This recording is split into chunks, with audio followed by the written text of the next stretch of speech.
Ricky, another inconsistent performance. Awful today, really bad.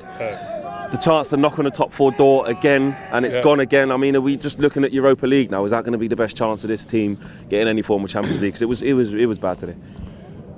We are inconsistent, but we have just beaten 2 of the lower teams, Burnley and Newcastle, which we've been struggling with, and now suddenly we get beat by one of the bigger teams.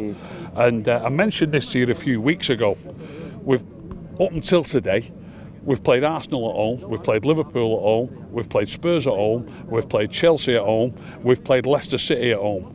The only one of the, let's call Leicester one of the big 6 at the minute, the only one of the big 6 we played away before today is Man City. We had a great win there, fair enough, but we've got 5 of the big teams, we've just played the first one. And that's what we saw. And now we've got away games against most of them. We're going to have a right struggle, I think, for the rest of the season. We've got to get the wins against the smaller teams because we ain't going to beat these teams away from home. We're not going to. I know we did it at City, but it's not just a one-off stand-up. Yeah, performance. we've got Liverpool away in 2 weeks. I'd be amazed if we get it. Obviously, I'm praying we do, but I'm amazed if we get anything there. What went wrong today, Rick? What was it? Because team selection-wise, you talk Luke Shaw, I don't think had his best game, but maybe Brandon Williams could have came in. Jesse Lingard got a start. Maybe he thought it's Arsenal, he might turn up for once. It didn't quite work. The way Jesse Lingard keeps getting in the team absolutely staggers me. It staggers me. I'm not one. I hear people sort of harping on about how many goals Rashford scored and how great he is because he's scoring a few goals. It isn't important who scores the goals. It really isn't. But you have got to weigh in a little bit. If you're a forward or a midfield player, you've got to weigh in a little bit. Now, I don't care who scores them, but you've got to help. To go a full calendar year without having a goal or an assist, you shouldn't be playing in an attacking position for Man United. It's an absolute disgrace. Why do you think he is? I don't get it. It's because he runs around. Because he runs around. But that's probably a little bit of a myth. I'd love to get the stats. I mean, everybody slags Juan Mata off because of his lack of pace and lack of running. But I bet if you got the stats, off United about when he plays or when Lingard plays, I bet you he only runs like an extra 500 yards or something in the match. It's not going to be miles. What difference does that make? The fact that he can run around a little bit. And Mata came on late. Mata can pass it. Mata's still a quality player. He could. Like I said, it doesn't matter who scores the goals so long as somebody does. It also doesn't matter who creates the goals. So you can't expect somebody like Mata to come on and start making the goals, but he just passes it better. We need players who pass it better so that we move around the pitch better. Players get into good positions. Don't need Juan Mata to make a chance. We need him to put maybe Wan-Bissaka in behind or Luke Shaw in behind. Lingard can't do that. Lingard's just not good enough. It's shocking. You was just talking to an Arsenal fan, weren't you, before I came on, and he was suggesting like our best chance might be Europa League, and I think he said to you, do you fancy yourselves? AC Milan have dropped down. I don't fancy us against Wolves. Wolves are in the Europa League. We've got. You don't want to draw them. I don't want to draw Wolves. I know we can't. I know it's already drawn the next round, but we could draw Wolves in the next round. Or Arsenal. I wouldn't fancy Wolves just Rangers, as much as I wouldn't fancy Celtic, AC Milan. Do you know what I mean? Inter Milan. I don't think we've got a Pereira winning the Europa League. I mean, January. Again, I hope I'm wrong. It's January. How important is it that we strengthen, and do you think we will? I don't think we will. It's sort of important that we do. Where?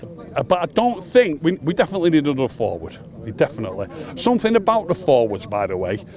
Every single week, his substitution is the same.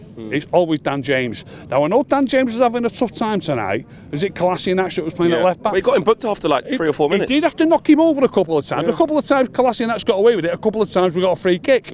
Now, Marcus Rashford, to me, in the first half, couldn't get a kick of the ball.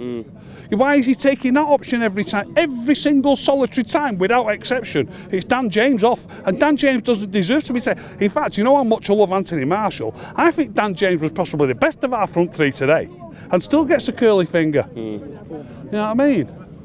If we I'll be don't watching it again and I'll be studying it. If we don't spend in January, are we just going to keep seeing the same inconsistencies that we're seeing now? You can't see us putting a run together, is it a matter of maybe along the season something will just click into gear and we can finally go on a run? I don't think we're gonna have a consistent run. I think we're going to be too inconsistent, and I don't trust. If it's all his choices, I don't trust him to spend the money wisely either. I've sat with a pal of mine tonight. Two things that have happened tonight since the game ended. I've had one guy on Twitter, and there's a few, but one in particular tonight said, Ricky told us 3 months ago that Smalling's better than Maguire. Can we all have a proper look at this? You know what I mean? We spent £80 million on Maguire. He's no better than Chris Smalling, trust me. And there's people coming back to me now saying, and I sat with a mate of mine, Simon, who lives in London, so he doesn't go to many games, but I was sat with him tonight, and he was studying him. He said, I don't think Maguire's better in the air than Smalling. I don't think he passes it as well as Smalling. I don't think he's as quick as Smalling, and I don't think he tackles as well as Smalling. Other than that, he's all right. Simple as that. Yeah. I mean, what did you make of his performance today as a captain? Maguire? Yeah. I thought it was poor. But one pass that he put out, I mean, the one pass that he put out in the left-back area, I thought Marshall should have dropped a bit deeper to give him a better angle. But if you're a footballer, you know, Roy Keane wouldn't have passed it there. Do you understand what I mean? I know Marshall should have been a bit deeper, but he wasn't. See, that's not a feasible option. He wasn't a bit deeper, so don't pass it. You know what I mean? Yeah. So don't pass it. Then he had an header. I don't know if he was. I can't wait to watch it on the telly. But the header that he had. I mean, I played Sunday League football. I'd have done a better effort than that. It was feeble. Just from about 6 yards into the ground, it bounced into his body. You know what I mean? It's shocking. Can he hit the ball? I noticed an header in the second half, a long ball into our half, and he's jumped and he's won it easily. But instead of it going back towards their goal, it went out for a throw-in. Yeah, I saw that. Do you know what I mean? It's just ordinary, I think. Yeah. I really do. Well, we go again. Wolves, FA Cup. We're going to get through to the 4th round? Doubt it very much. I hope I'm wrong, but I doubt it. Rick, Happy New Year, son. All the best. Nice one. Big thank you to you guys for watching the latest of our videos, and if you want to check out more, make sure you do that just to the right of me. We are the biggest and best Manchester United channel in the world. Make sure you check us out on all of the socials as well: Facebook, Instagram, Twitter and YouTube. The socials are along the bottom. Peace.